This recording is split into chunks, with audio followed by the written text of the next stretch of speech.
spoke at the crisis conference on ending homelessness back in June, and I'm sure you've read the report that was produced at that event, which outlines what can be done to end homelessness. It's a very comprehensive report with recommendations for all governments, including your government. Can you tell us what you learned from that event and from the report, and how it's influencing your decision-making? Thank you very much for that. As you say, I did attend that report and have read the very extensive document. I think it's about 2 inches thick, so it certainly is full of evidence, which we are taking very seriously. What I learned from that conference really was about the importance of supporting people with a direct impact of an experience of homelessness and listening to people who have that experience of homelessness, because of course I stayed for longer than my own slot within that conference and was able to hear directly from people who have that experience of homelessness, which I think has to be the answer in terms of guiding us to our response.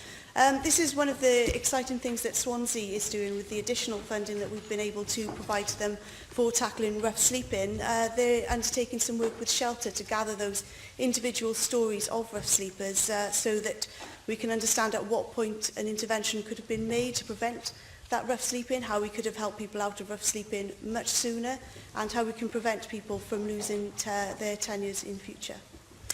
Thank you, Minister. For some years now in Plaid Cymru, we've been arguing the case for the phasing out of priority need. Now, 2 weeks ago, you responded to my colleague saying that that was the subject of a review. But of course, in 2012, your government commissioned Cardiff University to review homelessness law, and they recommended abolishing priority need, a recommendation endorsed by this year by the Equalities, Communities and Local Government Committee, and of course, there's this recommendation in the crisis report. So why has your government rejected the recommendations of these reviews and instead asked for another one? Well, we're looking at very seriously at the issue of priority need, and I completely understand where the call is coming from to it, and I am sympathetic to it, but at the same time we need to understand any possible unintended consequences. For example, when we look at the situation in Scotland where they abolished priority need, you find larger groups of people staying for much longer in temporary accommodation, which isn't something that we would want to see here in Wales. So we need to be doing this alongside the increasing of the supply of housing and also the rolling out of housing first, for example. But this is something, certainly an area that we are looking at, but it can't be done in isolation because the unintended consequences are there. And if you look at Scotland, where they have removed priority need, you can walk around Edinburgh or another city and there will be people sleeping on the streets and rough sleeping. So it isn't a panacea by any stretch of the imagination. It has to be a part of a larger picture.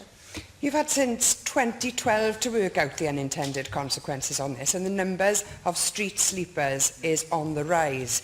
People are becoming homeless and staying homeless because of your delaying tactics, and we need action on this now.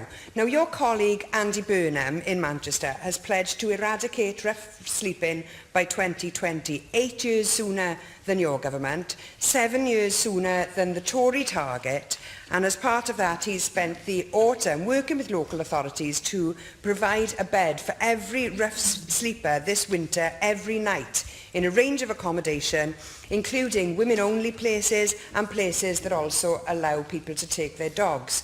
Members of the public can now download an app which they can use to direct rough sleepers to where they can have assistance. Why is this level of ambition and action possible in Manchester, but it's not possible from your government?